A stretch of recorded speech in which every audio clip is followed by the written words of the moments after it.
저는 어디 설교 부탁받는 거 별로 안 좋아합니다. 일단 남의 교회 가서 얘기하는 것도 어색하고요. 예배 분위기도 배워야 되고, 오늘도 여기 왔더니 지난번 2년 전에도 이랬나요? 성도의 교제를 하시면 거의 다른 교회 끝나는 분위기를 먼저 연출하셔가지고 제가 이게 분위기가 파장 분위기인데 다시 시작을 그래서 한 2달 전쯤에 우리 박 목사님이 저한테 미국 가신다고 설교를 부탁하셔갖고 제가 박 목사 우리 같이 기도하자고 다른 사람 찾아봅시다. 정 못 찾으면 내가 해주긴 하는데 가급적 다른 사람을 찾아보세요. 그리고 열심히 했는데 앞서도 얘기 드렸습니다만 제 기도가 부족한 건지 박 목사님 기도가 부족한 건지 제가 이 자리에 또 왔습니다. 이 주보보다 보니까 안디교회가 79년에 개척이 됐더라고요. 제가 79년도에 혹시 개척 멤버가 계시면 기억하겠습니다만 같은 지방에 강동중앙교회라고 있었어요. 지금 이름 바꾸고 평화교회로 바꾸고 지금은 지방 경계가 어떻게 되는지 모르겠는데 거기에 학생부 제가 시절인데 저희 교회 목사님이 공부를 하시던 분이어갖고 미국을 왔다 갔다 하시면서 가끔 주일날 비우십니다. 그러면은 대신 이렇게 설교 오시는 목사님이 계셨는데 제가 기억이 하나도 안 나는데 어느 기관에 계시는 분인데 제 어린 그때 한참 믿음이 뜨거울 때거든요. 별로 재미가 없더라고요. 그래서 아니 왜 우리 목사님은 저 목사님을 자꾸 모시나 했더니 제가 지금 그 처지에 와 있습니다. 여러분도 그렇게 이해하시기 바랍니다. 이 주일날 낮 예배 올 사람 없어요. 별로 그러니까 이 시간에 올 만한 사람이 없어서 제가 그리고 다른 교회 설교 잘 안 가는 이유 중에 하나가 제 목사하면서도 여전히 이렇게 사람들 앞에서 말씀을 전한다고 하는 것이 상당히 부담스럽습니다. 그리고 제가 살짝 울렁증도 있고요. 그래서 제 아내가 가끔 저한테 한심하다는 듯이 물어봅니다. 그래서 도대체 왜 목사를 하려고 그런 거야? 그래서 글쎄 저도 모르겠습니다. 어릴 때 혹시 주변에 어린아이가 신학교 가겠다 그러면 좀 말리세요. 일단은 저도 어릴 때 은혜 받고 신학교 가겠다 그랬다가 이렇게 목사로 지금 기관에서 오래 있습니다. 제가 지난 주간에 잠시 외국을 나가 있는데 목사님 전화를 하셔가지고 못 구했다고 하시라고 하셔서 설교 급하게 본문을 달라고 해서 오늘 말씀을 정해서 드렸는데 막상 와서 보니까 굉장히 복잡하고 어려운 말씀이어가지고 여러분들한테 좀 죄송하네요. 또 일부 준비하다 보니까 시간이 생각보다 이렇게 안 길더라고요. 저희 교회 가끔 설교하는 시간 생각하고 조금 더 늘렸는데 많이 늘어나더라고요. 그래서 뚝뚝 잘라서 말씀을 전할 테니까 오늘은 말씀 함께 읽으신 말씀을 기억하시고 이 큰 틀에서 제가 말씀을 전해드리려고 합니다. 2년 전에 제가 와서 들을 게 있는 사람 들으라고 그렇게 설교 말씀을 전했던 걸로 제가 찾아보니까 있더라고요. 오늘도 마찬가지입니다. 제가 말씀을 좀 개떡같이 전하더라도 옛날 표현입니다. 여러분 찰떡같이 알아들으시고 은혜 받으시면 참 좋겠습니다. 보물 이야기 하나 하죠. 얼마 전에 TV 뉴스를 보니까 모네라고 하는 화가의 그림 하나가 1,300억에 팔렸다는 경매장에서 그거 아마 보신 분 계실 겁니다. 그 그림도 텔레비전을 통해서 보셨겠죠. 그 그림이 1,300억짜리 가치가 있는 건지 저는 솔직히 잘 모르겠습니다. 제가 예술을 볼 줄 아는 눈이 없어서 그런지 몰라도 예술 감각이 무뎌서 그런지 저걸로 1,300억씩이나 주고 살까? 근데 한번 여러분 생각해 보시기 바랍니다. 그 그림이 1,300억짜리가 맞겠죠? 팔렸으니까. 근데 1,300억에 팔렸다고 하니까 좋은 그림일까요? 아니면 정말 좋은 그림이기 때문에 1,300억씩이나 받고 팔렸을까요? 그게 그 소리 같죠? 근데 가만히 생각해 보시면 좀 다를 겁니다. 1,300억짜리라고 하니까 비싸고 좋아 보이는 것하고 정말 저게 귀하고 값져 보여서 1,300억도 아끼지 않을 수 있다고 하는 것. 저는 신학교를 졸업하고 기자로 먼저 출발했습니다. 목회를 좀 늦게 했기 때문에 요즘에 그 젊은 분들한테 비교할 건 아닙니다만 좀 일찍 해외를 좀 구경할 기회가 많았습니다. 취재 겸해서 돌아다니고 그러다 보니까 자연스럽게 요즘도 가끔 시간이 되면 갑니다. 저는 버킷리스트라고 하나요? 제 버킷리스트 중에 하나가 죽기 전에 한 나라라도 더 구경하고 다니는 겁니다. 그래서 목사님들은 보통 선교 여행하러 다니시는데 저는 놀러 다닙니다. 그냥 그 나라 사람들 사는 거, 문화, 역사 구경하고 다니는 게 좋습니다. 현장 목회하는 사람이 아니니까 뭐 교인들 돈으로 다니는 거니까 너무 욕하지는 마세요. 제가 월급 받고 열심히 일해서 모아서 저희 집은 제 아내와 저와 두 식구만 삽니다. 자녀가 없어요. 그래서 자녀가 없으면은 나쁜 점도 있고 좋은 점도 있는데 좋은 점 하나는 아무 때나 이렇게 훌쩍 둘이 놀러 다닐 수 있다는 게 좋습니다. 나쁜 점은 애가 없으니까 여전히 제가 애처럼 삽니다. 그래서 저는 아직도 편식을 합니다. 음식을 가려 먹습니다. 저희 부모님도 못 고치신 거고요. 제가 혹시 자녀를 키웠으면 고쳤을 텐데 제가 자녀를 안 키우다 보니까 여전히 저는 편식을 합니다. 그래서 누가 밥 사준다고 그러면 사실 살짝 좀 거북해 합니다. 맛있게 먹어드려야 되는데 잘 모르시고 괜히 또 에이 재미없어 하실까봐. 그래서 오늘도 사실은 이 교회 와서 누가 그 얘기를 하셔서 제가 완곡하게 거절을 했다가 뭐 어쩔 수 없이 그렇게 됐습니다. 또 그러니까 여러분 그거 중요한 얘기는 아니고요. 자녀가 없어 좋은 것 중에 하나가 이렇게 아내랑 둘이서 평소에는 라면으로 때웁니다. 끼니를. 돈 좀 모아지면 훌쩍 외국을 구경하는데 외국을 구경 갈 때 제일 싸게 가는 방법 없죠. 싸게 가는 방법은 많이 알거든요. 제일 싸게 가는 거는 패키지 여행이라고 하는 거 따라가는 겁니다. 그게 제일 쌉니다. 아무리 맞춰도 그 값을 못 맞추죠. 근데 이 패키지 여행 따라다니보면 별 사람을 다 만납니다. 이상한 사람들과 같이 여행해야 되는데 대신에 갔다 와보면 재밌는 경험들도 많이 있죠.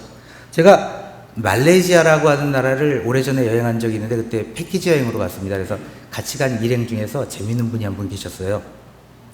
현지에 이분은 친구가 계셔가지고 저희랑 일정을 같이 안 하시고 중간에 따로 떨어져서 놀다 오셨는데 공항에서 이제 돌아오는 길에 공항에서 만나서 이 얘기 저 얘기 하다가 자랑을 하십니다. 내가 여기 있는 사람을 만나서 대접도 잘 받고 좋은 선물을 받았다고 하면서 지갑을 꺼내가지고 보여주시는데 이게 오리가죽 지갑이라고 그렇게 자랑을 하셔요. 그래서 처음 저는 오리가죽 지갑이 있는지 몰라서 처음 들어갔고 이렇게 신기해서 쳐다보니까 그 까만 가오리 가죽 있죠? 아시는 분 아시고 모르시는 분은 모르셔도 돼요. 저도 그거 한 개도 없으니까. 그 가오리 가죽 지갑을 갖고 오셔서 오리 가죽이라고 아마 들으실 때 가짜 하나를 빼먹고 들으신 모양입니다. 그래서 이거 정말 귀하고 비싼 거다. 오리 가죽이다 그러시는데 사람들이 하나 둘씩 고쳐주죠. 그게 오리가 아니고 가오리라고. 처음에는 빡빡 우겨요. 무슨 소리냐고. 나는 오리라고 분명히 들었다고. 그러다가 이제 이 사람 저 사람 다 가오리 가죽이라고 하니까 그제서야 수긍을 하는데 굉장히 민망해 하시더라고요. 근데 이분이 만약에 공항에서 자랑을 안 하셨으면 아마 이분은 평생을 그 지갑을 오리가죽 지갑이라고 아마 그렇게 생각하고 사셨지 않았을까 생각해 봅니다. 보물, 귀하고 값진 것도 그 가치를 알아보지 못하면 아무 소용이 없죠. 제가 한 30년 전쯤에 그 국제기구에 초청을 받아서 캄보디아라고 하는 나라를 다녀온 적이 있습니다. 전쟁, 내전이 막 끝났을 무렵입니다. 혹시 여기는 캄보디아 그 앙코르와트라는 데 갔다 오신 분도 계실 수도 있는데 요즘은 편하게 가죠. 근데 제가 갔을 때는 막 전쟁이 끝나서 수풀로만 들어가도 지뢰가 터지고 뭐 험하던 시절이라 소총으로 무장한 경비원들의 경호를 받으면서 밀림을 헤치면서 앙코르와트를 구경을 하고 왔습니다. 벅찬 감벽에 보고 왔는데 그 여행 끝나고 돌아오는 길에 저희를 그 가이드 해줬던 분 하나가 귀한 선물을 하나 저한테 줬습니다. 그분 얘기가 이 나라가 지금 전쟁통에 엉망이 돼서 그렇지 이게 이 나라의 국보급 유물입니다. 그래서 요만한 항아리 하나를 저한테 선물했습니다. 박물관 가신 분은 그 항아리 같은 근데 딱 제가 보기에는 학생들이 그 찰흙 시간에 빚어 만든 거 딱 뭐 그런 건데 뭐 아무것도 투박한 근데 이게 국보급 유물이랍니다. 그래서 고맙게 받아서 가지고 왔는데 한 10여 년 동안 저희 집 어딘가에 굴러다니다가 지금은 제가 이 설교 준비하다가 혹시 어디 있나고 찾아봤는데 못 찾았어요. 어디 처박혀 있다가 없어졌을 수도 있습니다. 그게 정말로 캄보디아라고 하는 나라의 국보급 유물인지는 저는 모릅니다. 그런데 저한테 온 이상은 아무런 가치가 없는 그저 흙덩어리에 불과한 게 돼버렸죠. 아무리 보물이라고 해도 이렇게 주인을 잘못 만나면은 쓸모없는 물건이 됩니다. 여러분은 어떻습니까? 이 보물을 볼 줄 아는 눈 그런 시각을 가지셨는지. 그리고 다른 쪽으로 한번 물어보겠습니다. 여러분들은 그럼 내 인생의 보물은 무엇이라고 생각합니까? 내가 갖고 있는 것 중에 보물이 과연 무엇이라고 여러분들은 생각하고 사십니까? 보통 보물하면 귀하고 값진 거죠. 금. 은은 요즘에 별로 안 비싸죠. 다이아몬드, 뭐 진주. 저희 집은 제 아내가 진주, 이름이 진주여갖고 저희는 큰 진주가 하나, 왕진주가 하나 있는데 사람마다 이렇게 대답하는 게 다를 겁니다. 그런데 아마 제가 여러분들한테 구체적으로 여러분의 보물은 무엇입니까? 하고 물어보면 그런 금붙이 얘기하실 분 별로 없을 거예요. 어쩌면 내 사랑하는 가족들, 내 아내, 내 남편, 혹은 내 자녀들이 내 보물이라고 아마 그렇게 대답하실 겁니다. 정말로 나가셔서도 그렇게 생각하시는지 모르겠습니다만 아마 물어보면 그렇게들 대답하실 거죠. 보물이라고 하는 거는 이렇게 세상에서 값어치를 매길 수 있는 것도 있고 사람마다 자기가 매기는 값어치가 있는 보물이 있습니다. 이게 참 다릅니다. 말씀드린 대로 1,300억 원짜리 겨림은 모든 사람들한테 인정받는 그러한 보물의 가치가 있겠습니다만, 우리 각자가 갖고 있다고 하는 보물, 내 자녀, 내 아내, 내 남편은 밖에 놔두면 아무도 안 집어가죠. 나한테만 보물인 겁니다.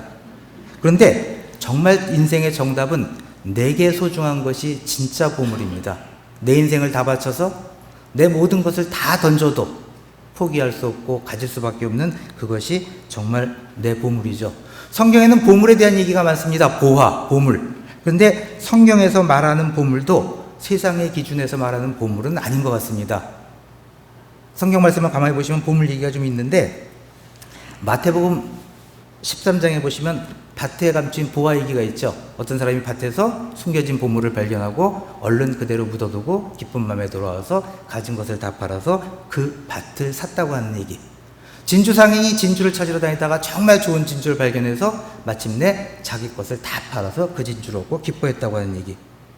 이 말씀을 들으면 우리는 진짜 보물, 그 천국을 내 것으로 만들기 위해서는 내 모든 것을 다 팔아서라도 그것을 얻어야 된다. 그렇게 배웠고 아마 그렇게 고백할 겁니다. 그리고 그러한 것이 정말 보물이라고 고백은 하는데, 정작 우리는 세상을 살아가면서 다시 보물의 기준을 세상의 기준으로 바꿔놓을 때가 많이 있죠. 요즘 세상의 기준으로 보면 남의 밭에 보물이 있는데 그걸 감춰놓고 슬쩍 돌아와서 다시 그 밭을 샀다 그러면 그건 사기죠. 범죄입니다. 현대사회에서의 이런 보물, 남을 속여서 혹은 수단과 방법을 가리지 않아서 쟁취해야 되는 보물은 우리가 말하는, 성경이 가르치는, 복음이 제시하는 보물과는 다릅니다. 우리가 가르치는 보물, 우리가 얻어야 된다고 하는 보화는 남의 이익을 빼앗아서 얻을 수 있는, 누려야 되는 그러한 세상의 경쟁과는 분명히 다른 거죠. 세상이 말하는 기준과 우리가 말하는 기준이 다르다고 하는 얘기입니다. 마태복음 13장에는 이런 비유가 있습니다. 천국은 마치 어떤 사람이 자기 밭에 가져다 심은 겨자씨 한 알과 같다. 이게 모든 씨보다 작은 것이지만 나중에 자라나면 풀보다 커서 나무가 되고 공중에 나는 새들이 깃든다고 하는 말씀이 있습니다. 또 이어지는 말씀에 보면 천국은 마치 여자가 가루 서말 속에 갖다 넣어서 전부를 부풀게 한 누룩과 같다는 말씀이 있습니다. 어쩌면 이 말씀 안에 천국의 비밀, 우리가 얻어야 될 보물이 담겨져 있다고 저는 생각해 봅니다. 처음에는 작지만, 아주 작지만 그것이 자라나서 크게 되면 나중에 모든 새들이 깃들 수 있는 나무. 처음에는 작은 것에 불과하지만 가루서말에 들어가서 결국은 그 모든 것을 변화시키는 그런 누룩과 같은 역할. 바로 여러분들이 찾아내고 여러분들이 누리고 살아가야 될 그러한 천국의 보물이라고 하는 얘기입니다. 이러한 보물을 찾으시고 소유하시는 여러분 되시길 바랍니다. 근데 이렇게 말은 하는데 사실 말하기는 쉽죠. 서로 쉬운데 정작 우리는 여전히 세상의 눈으로 보물을 찾고 보물을 탐구하고 살아가죠. 저 역시 마찬가지입니다. 별로 다를 게 없는 사람입니다. 말로는 작은 씨, 또 작은 가루를 얘기하지만 우리의 눈은 여전히 나중에 큰 나무, 가루, 서말을 다 부풀게 했다는 그러한 성공의 결과에 치중할 때가 많이 있습니다. 이러한 것들을, 이러한 유혹에서 벗어나는 것이 바로 우리가 참 신앙을 갖는 길입니다. 오늘 본문에 보면은 그러한 길이 조금 우회적으로 표현되어 있다고 봅니다. 오늘 본문 잘 보시면은 굉장히 재미있는 말씀들이 있습니다. 오늘 본문, 우리는 속이는 자 같으나 참되고 무명한 자 같으나 유명한 자요, 죽은 자 같으나 보라 우리가 살아있고, 징계를 받는 자 같으나 죽임을 당하지 아니하고, 근심하는 자 같으나 항상 기뻐하고, 가난한 자 같으나 많은 사람을 부유하게 하고, 아무것도 없는 자 같으나 모든 것을 가진 자로다는 그런 얘기입니다. 가만히 들어보시면 굉장한 축복의 말씀처럼 들립니다. 그런데 찬찬히 뜯어보시면 그렇게 호락호락한 말씀이 아닙니다. 단서가 다 하나씩 앞에 붙어 있죠. 모든 것을 가진 자이긴 하지만 아무것도 없는 자 같이 보인다고 하는 것, 참된 것 같지만 속이는 자 같이 대접받는다고 하는 것, 징계를 받는 자처럼 세상에서는 우리를 바라볼 수 있다고 하는 얘기입니다. 이 안에서, 이 말씀 안에서 여러분들이 정말 신앙의 눈을 띄우고 이 말씀 안에 주시는 하나님의 음성을 들을 수 있다고 하면 정말 보물을 발견할 수 있을 겁니다. 그리고 정말 복된 신앙인의 길을 걸을 수 있을 것이죠. 이 말씀 안에 들어있는 역설적 가르침들, 바로 우리가 믿고 따라가야 될 복음의 길입니다. 주님은 산상수훈을 통해서 우리들한테 하늘나라에서 여러분들의 큰 상을 받을 것이라고 얘기하십니다. 그러나 그 큰 상 이전에 주시는 말씀을 들으면 우리는 세상에서 여전히 애통하고 여전히 줄이고 여전히 목마르고 의를 위해서 여전히 핍박을 받아야 됩니다. 이게 복음이 가르쳐 주시는, 예수님이 우리에게 따라오라고 하시는 그분의 길이기 때문에 그렇습니다. 오늘 말씀도 보시면 크게 세 부분입니다. 굉장히 어려운 처지가 얘기가 되죠. 그 다음에 두 번째로 이어지는 것은 우리가 그럼에도 불구하고 이러한 삶을 살아야 된다고 얘기합니다. 그리고 주시는 보상의 말씀이 제가 방금 읽어드린 그 말씀입니다. 여전히 우리는 어렵고 힘들고 세상 사람들이 보기에는 하찮고 어리석은 길을 걸어가는 사람처럼 보이죠. 그러나 우리에게 있는 이 보물, 이 가치를 여러분들이 깨달아 알 수 있다면 어떤 손가락질도, 어떤 질시와 어떤 모욕도, 때로는 요즘은 그런 일이 별로 없습니다만 때로는 순교의 각오까지도 하면서 이 복음을 지키고 전파할 수 있게 되는 거죠. 진짜 보물을 가졌다고 하면, 우리가 진짜 보물을 보는 눈이 있다고 하면 그 다음에 우리가 해야 될 일은 이 보물의 가치를 세상에 널리 전파하는 일이 될 것입니다. 쉽게 얘기하면 전도인데, 그 전도라고 하는 것이 말로 하는 전도도 중요하고 필요한데 그것보다 더 중요한 것은 여러분들이 삶으로 내가 정말 보물을 가지고 있는 사람의 모습처럼 세상을 살아가 주시기를 당부드립니다. 믿음으로 살아가는 것, 누구든지 우리를 보고서, 우리의 삶을 보고서 예수를 믿는 것이 정말 구원의 길이구나, 예수를 믿는 사람들은 정말 보물을 가지고 있구나 깨달아 알 수 있듯이, 그렇게 여러분들의 달라진 삶의 모습을 세상 가운데 보여주시기를 당부드립니다. 말이 아니라 모습으로, 말이 아니라 행동으로, 말이 아니라 실천으로 여러분들이 그런 것을 보여주시기 바랍니다. 성 프란시스가 자기가 그저 돌아다니는 모습을 보여줬을 때 사람들이 예수를 믿고 깨달음 얻었다고 하는 일화가 있는 것처럼 우리가 그저 살아가는 모습만으로도 남들에게 감동을 주고 남들에게 복을 나눠주는 그러한 사람들이 되게 부탁드리는 말씀입니다. 원래 오늘 그 성서 일과에 보시면, 성서 일과가 요한복음 13장 43절에서 45절까지 말씀인데, 여기 보시면 이런 얘기가 있습니다. 너희가 서로 사랑하면 이로써 모든 사람이 너희가 내 제자인 줄 알미라. 예수를 믿는다고 고백하고 증거하는 것이 아니라 우리가 주님이 가르쳐 주신 그 사랑을 실천함으로, 우리가 그 사랑의 모습을 보여줌으로 세상 사람들이 예수의 제자임을 깨닫는 것처럼, 오늘 여러분들이 이 성경이 주시는, 또 하나님이 주시는 하늘나라의 보물을 가졌다고 하면 이 보물을 가진 사람답게 행동해 달라는 얘기입니다. 땅에 심기어서 마침내 큰 나무가 되는 믿음의 사람들, 밀가루 서말 속에 들어가서 모든 것을 변화시키는 그런 누르개 역할들, 그런 책임 있는 신앙인의 길을 여러분들이 걸어가 주시면 좋겠습니다. 이제 다음 주가 우리 웨슬리 회심 기념 주간입니다. 우리 감리 교인들이 따라가야 될 웨슬리의 삶이 바로 그러한 삶이라고 저는 믿습니다. 그리고 그보다 먼저 주님께서 보여주신 길도 바로 그 길입니다. 제가 마지막으로 당부드리고 싶은 것은 여러분들이 이러한 믿음, 이러한 보물과 같은 삶을 사시면서 우리의 이름값을 제대로 하고 살아가 달라는 부탁을 드리고 싶습니다. 성경에 보시면 이름이라고 하는 거 굉장히 중요하죠. 아브라함이 아브라함이 됐다고 하는 것, 사레가 사라가 됐다고 하는 것, 야곱이 이스라엘이라는 이름을 얻었다고 하는 것, 나름대로 굉장히 중요한 신앙적인, 신학적인 의미가 있습니다. 그리고 성경에 나오시는 많은 인물들이 이름의 뜻들이 많죠. 우리는 성경을 보면서 끄떡끄떡 이스라엘 사람들은 이름에 여러 가지 의미를 담는구나. 사실은 우리들 이름에도 그러한 의미가 담겨져 있습니다. 한자로 되어 있는 우리들의 이름 가운데 보시면 좋은 표현들이 많이 들어가 있습니다. 여러분들의 이름 가운데 바로 부모님의 기대, 여러분들의 삶의 인생의 가치가 담겨져 있는 거죠. 저는 제 이름 가운데 자가 현자입니다. 어질 현자. 저희 부모님이 제 이름을 질 때는 아마도 제가 어진 사람이 되기를 기대했을 겁니다. 물론 기대대로 다 되지는 않아요.